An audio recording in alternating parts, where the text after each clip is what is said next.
जय सिया राम। यूट्यूब दर्शकों को मेरा नमस्कार। मैं सावरी जी और राम जी के बीच की जो कहानी है बताने जा रही हूँ। यदि पसंद आए तो लाइक कर दीजिएगा और सब्सक्राइब भी कर दीजिएगा। सावरी जी जूठा फल खिलाते गए और प्रभु खाते गए। रघुनाथ जी ऐसे ही हैं, अपने भक्त के मन के भाव को समझते हैं। प्रभु समझ रहे हैं कि सावरी प्रेम मग्न में भाव विभोर होकर के शुद्धि भूल गई है। सावरी समझ नहीं पा रही है कि मैं क्या कर रहा हूँ। इस भाव को इज्जत दे रहे हैं प्रभु और खिला करके सावरी जी प्रभु के आगे खड़ी हो गई और हाथ जोड़कर प्रभु के चरण में सिर नवाकर वो कही कि हे प्रभु, मैं आपकी स्तुति कैसे करूं। मैं नीच जाति की और महामुंड बुद्धि हूँ, जो अधम से भी अधम है। ऐसे नारी तो स्त्री तो अधम ही होती है। मैं आपकी प्रार्थना स्तुति कैसे करूं प्रभु। भगवान बोलते हैं, हे भामिनी, मैं कुछ और नहीं जानता हूँ। मैं तो एक भक्ति का ही नाता समझता हूँ।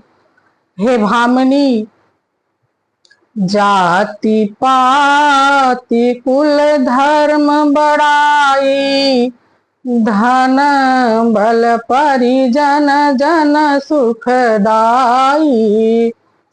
भक्तिहीन नर सोवहीं कैसे, जलहीन बारिद देखिए तैसा।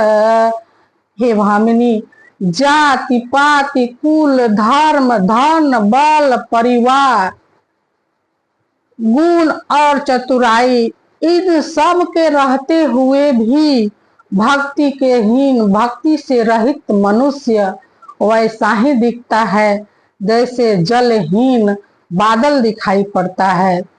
मैं तुमको अपनी प्रिय नौधा भक्ति बता रहा हूँ, इसे ध्यान पूर्वक सुनो और अपने मन में धारण करो।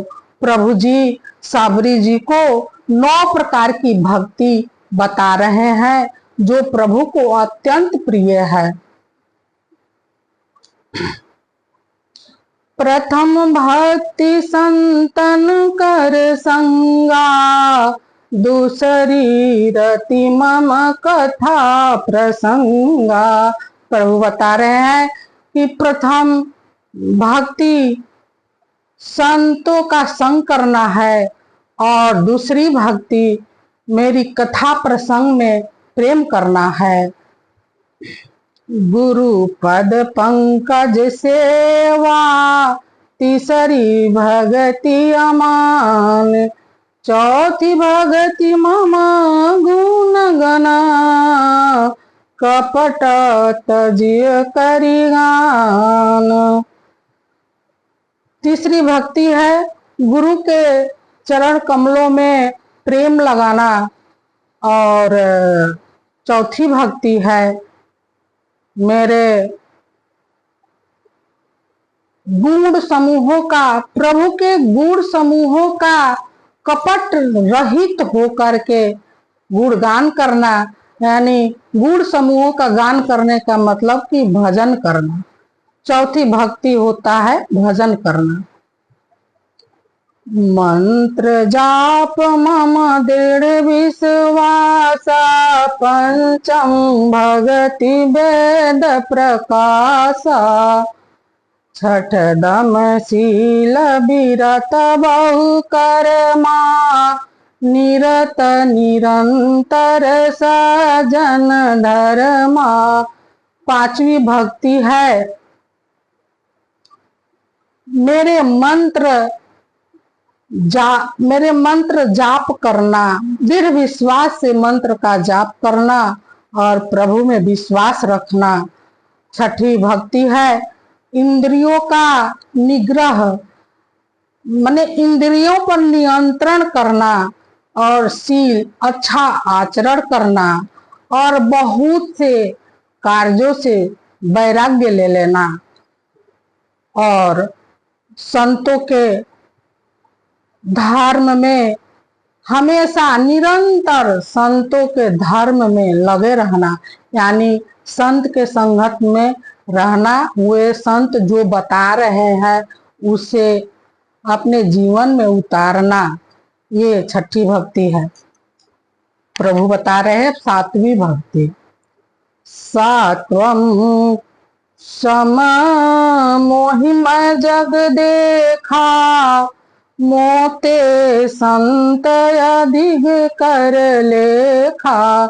सत्वा भक्ति है समभाव से सारे जगत को राममय मुझ में ही देखना, यानी राममय देखना और संतों को मुझ से अधिक आदर करना। प्रभु बताए हैं कि संत समाज मेरे से भी ऊपर है, मुझसे भी अधिक संतों का आदर करना, ये सातवीं भक्ति है।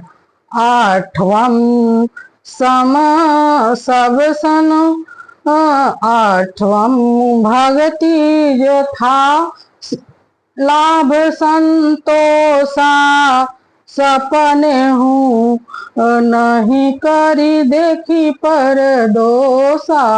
आठवम सब यथा लाभ संतोषा, सपने नहीं देखी पर दोषा। आठवां भक्ति है जितना ही संभव हो उतना में ही संतोष करना, जितना मिल जाए उतना ही में संतोष करना और स्वप्न में भी किसी दूसरे को बुराई न करना, दूसरे को दोष को न देखना। आज तो दुनिया दूसरे ही के बुराई में लगी है, उसे दूसरे ही का बुराई करने में आनंद आ रहा है, तो कहाँ से भक्ति मिलेगी।